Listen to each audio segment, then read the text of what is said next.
Hello दोस्तों, CGPSC study 11 के online platform में आप सभी का स्वागत है। आज हम लोग भौतिक विज्ञान से 20 महत्वपूर्ण प्रश्न करने वाले हैं जो कि आगामी परीक्षाओं के लिए बहुत ही महत्वपूर्ण है। दोस्तों, यह डेली 20 प्रश्न कर रहे हैं। हम लोग टोटल 400 प्रश्न करने वाले हैं। तो यदि आप हमारे चैनल पर पहली बार विजिट कर रहे हैं तो चैनल को सब्सक्राइब और बेल आइकन को प्रेस कर लीजिए ताकि इस टॉपिक का पूरा सीरीज़ जो है आपको मिलता रहे। चलिए देखते हैं हम लोग का 21वां प्रश्न। 20 प्रश्न हम लोग नेक्स्ट डे कंप्लीट कर लिए हैं। अब यह सिलसिला हम लोग का लगातार चलता रहेगा। 20 दिन का टारगेट है। 20 दिन में 400 प्रश्न करेंगे और प्लस 200 प्रश्न और करने वाले हैं। टोटल 600 प्रश्न करेंगे 30 दिन में, जब तक एग्ज़ाम का नोटिफिकेशन नहीं आता तब तक। तो चलिए देखते हैं हम लोग का भौतिक विज्ञान से 21वां प्रश्न है, प्रत्येक क्रिया के बराबर या विपरीत दिशा में प्रतिक्रिया होती है, यह कथन किसका है पूछ रहा है। ऑप्शन ए है न्यूटन के गति का प्रथम नियम, ऑप्शन बी है न्यूटन के गति का द्वितीय नियम, ऑप्शन सी है न्यूटन के गति का तृतीय नियम, ऑप्शन डी उपरोक्त सभी। तो दोस्तों, प्रत्येक क्रिया के बराबर या विपरीत दिशा में प्रतिक्रिया होती है, यह न्यूटन के गति के तृतीय नियम का उदाहरण है। ठीक, ये परिभाषा है, सॉरी। सी इसका राइट आंसर है 21वां का। 22वां प्रश्न देखते हैं। 22वां प्रश्न है, जल में तैरना न्यूटन की गति के किस नियम के कारण संभव है। ऑप्शन ए प्रथम नियम, ऑप्शन बी द्वितीय नियम, ऑप्शन सी तृतीय नियम, ऑप्शन डी उपरोक्त सभी। तो दोस्तों, जल में तैरना जो है न्यूटन की गति के तृतीय नियम से संबंधित है। तो ऑप्शन सी इसका राइट आंसर है। प्रत्येक क्रिया के बराबर विपरीत प्रतिक्रिया होती है। तो 22वां का हम लोग का राइट आंसर है ऑप्शन सी। देखते हैं 23वां प्रश्न। 23वां प्रश्न है, कोई पिंड तब तक विरामावस्था में ही बना रहेगा जब तक उस पर कोई बाह्य बल कार्य नहीं करता, यह कथन किसका है। ऑप्शन ए न्यूटन का, ऑप्शन बी आइंस्टीन का, ऑप्शन सी आर्किमिडीज का, ऑप्शन डी गैलीलियो का। तो दोस्तों, पूछ रहा है कि कोई पिंड जो है विरामावस्था में तब तक बना रहता है जब तक कोई उस पर बाह्य बल जो है कार्य नहीं करता। तो इसका राइट आंसर है ऑप्शन ए, यह जो है न्यूटन का कथन है। ठीक, तो ए इसका राइट आंसर है 23वां का। देखते हैं 24वां प्रश्न है, बल की परिभाषा को किसके आधार पर परिभाषित किया जा सकता है। ऑप्शन ए गति के पहला नियम, ऑप्शन बी गति का दूसरा नियम, ऑप्शन सी गति का तीसरा नियम, ऑप्शन डी गुरुत्वाकर्षण नियम। तो बल की परिभाषा जो है दोस्तों गति के पहला नियम से संबंधित है। ऑप्शन ए इसका राइट आंसर है 24वां का। देखते हैं 25वां प्रश्न। 25वां प्रश्न है, किसी पिंड के उस गुणधर्म को क्या कहते हैं जिससे वह विरामावस्था में या गतिशील अवस्था में किसी भी परिवर्तन का विरोध करती है। ऑप्शन ए है गतिहीनता, ऑप्शन बी है जड़त्व, ऑप्शन सी है कुछ भार, ऑप्शन डी जो है अक्रियाशीलता है। तो इसका राइट आंसर जो है ऑप्शन बी रहने वाला है। 25वां का राइट आंसर है जड़त्व। किसी पिंड के उस गुणधर्म को जड़त्व कहते हैं जो विरामावस्था में, गतिशील अवस्था में या किसी परिवर्तन का विरोध करती है, उसे जड़त्व कहते हैं। ठीक, देखते हैं 26वां प्रश्न। 26वां प्रश्न है, न्यूटन के पहले नियम को खाली स्थान भी कहते हैं। ऑप्शन ए आघूर्ण का नियम, ऑप्शन बी जड़त्व का नियम, ऑप्शन सी ऊर्जा का नियम, ऑप्शन डी जड़त्व का नियम। पहले नियम को जड़त्व का नियम कहते हैं। देखते हैं 27वां प्रश्न। 27वां प्रश्न है, गाड़ी खींचता हुआ घोड़ा किस बल के कारण आगे बढ़ता है। ऑप्शन ए गाड़ी द्वारा घोड़े पर आरोपित बल से, ऑप्शन बी है घोड़े द्वारा गाड़ी पर आरोपित बल से, ऑप्शन सी है घोड़े द्वारा अपने पैरों से पृथ्वी पर आरोपित बल से, ऑप्शन डी है पृथ्वी द्वारा घोड़े के पैरों पर आरोपित बल से। तो डी इसका राइट आंसर है। ठीक, गाड़ी खींचता हुआ घोड़ा किस बल के कारण आगे बढ़ता है, तो पृथ्वी द्वारा घोड़े के पैरों पर आरोपित बल से। ठीक है, तो 28वां प्रश्न देखते हैं। 28वां प्रश्न है, चलती हुई बस जब अचानक ब्रेक लगती है उसमें बैठे यात्री आगे की ओर झुक जाता है, यह उदाहरण है। ऑप्शन ए सापेक्षता का सिद्धांत, ऑप्शन बी गति के पहले नियम, ऑप्शन सी गति का दूसरा नियम, ऑप्शन डी है गति के तीसरा नियम। तो चलती हुई बस जब अचानक ब्रेक लगती है तो यह जो है जड़त्व से संबंधित है। तो गति का पहला नियम को हम लोग जड़त्व का नियम भी कहते हैं। तो बी इसका राइट आंसर है। ठीक, 28वां का राइट आंसर है ऑप्शन बी गति का पहला नियम। देखते हैं 29वां प्रश्न। 29वां प्रश्न है, रॉकेट का कार्य प्रणाली किस सिद्धांत पर आधारित है? ऑप्शन ए गति का पहला नियम, ऑप्शन बी है गति का दूसरा नियम, ऑप्शन सी गति का तीसरा नियम, ऑप्शन डी आर्किमिडीज का सिद्धांत।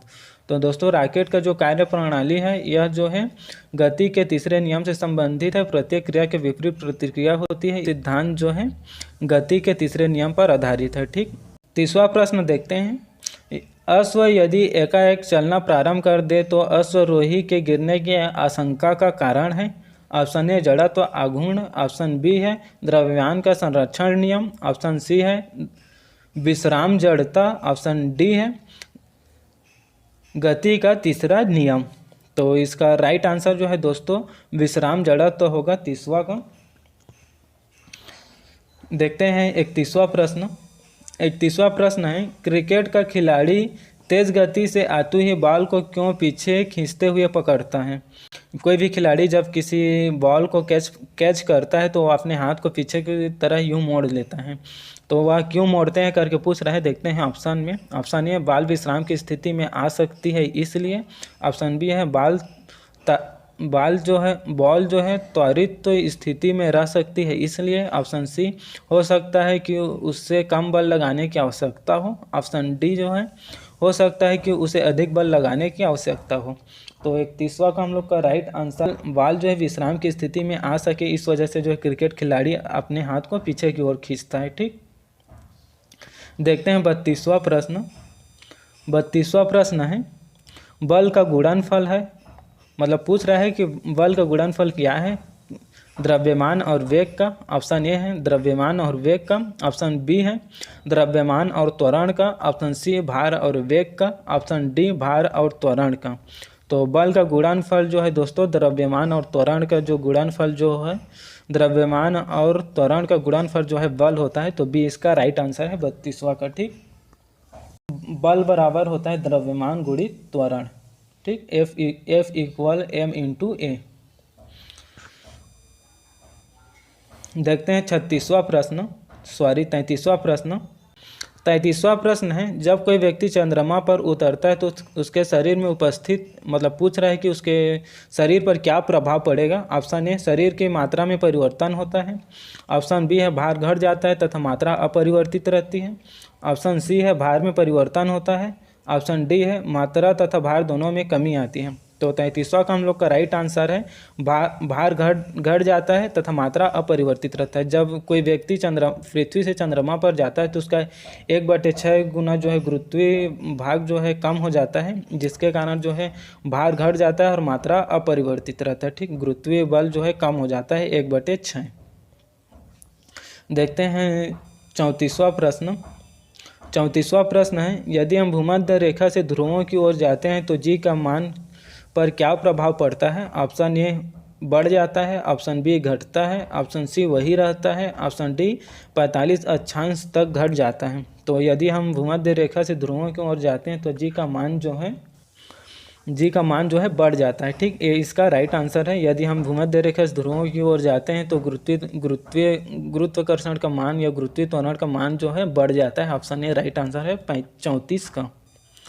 35वां प्रश्न देखते हैं शरीर का वजन, मतलब पूछ रहा है शरीर का वजन है पृथ्वी की सतह पर सभी जगह समान होता है, ऑप्शन बी है ध्रुव पर अधिकतम होता है, ऑप्शन सी है विषुवत रेखा पर अधिकतम होता है, ऑप्शन डी मैदान की तुलना में पहाड़ियों पर अधिकतम होता है। तो शरीर का वजन जो है ध्रुवों पर अधिकतम होता है। ठीक, तो बी इसका राइट आंसर है 35वां का।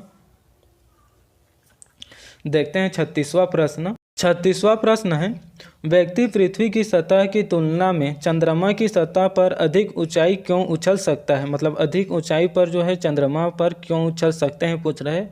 तो आप देखते हैं ऑप्शन क्या दिया है। ऑप्शन ए चंद्रमा की सतह खुरदुरी होती है, ऑप्शन बी जो है चंद्रमा की वायुमंडल नहीं होती, ऑप्शन सी जो है चंद्रमा में गुरुत्वाकर्षण पृथ्वी की तुलना में कम होता है, ऑप्शन डी जो है चंद्रमा पृथ्वी से ठंडा होता है।